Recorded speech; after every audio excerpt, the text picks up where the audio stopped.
እንዴት ዋላችሁ? ቡና እንዲጠጡ ብንልክቦት ከተማ ሄደዋል አላሉም እንዴ? እድሜ ለፋይዳ ጉዳዮችን ሁሉ ጨራርሽ። እንዴት ማለት? እባካችሁ ተቀመጡ።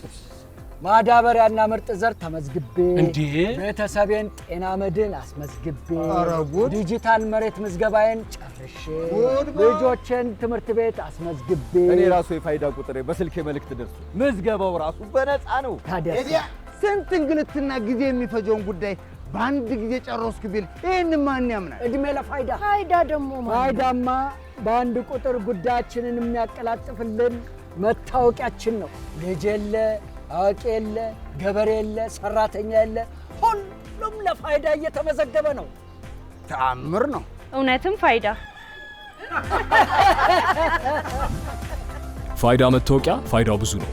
በፋይዳ ቁጥር የሚያገኟቸው አገልግሎቶች የልጆች የትምህርት ምዝገባ፣ የገጠር መሬት ይዞታ ማረጋገጫ ካርታና የጤና መድን ዋስትና ምዝገባ፣ የሞባይል ቁጥር ማውጣት በፋይዳ ቀላል ነው። የባንክ አገልግሎትን ጨምሮ የምርጥ ዘርና ማዳበሪያ ምዝገባ በቀላሉ ማግኘት እንዲችሉ ፈጠን ብለው ፋይዳ መታወቂያውን ያዙ።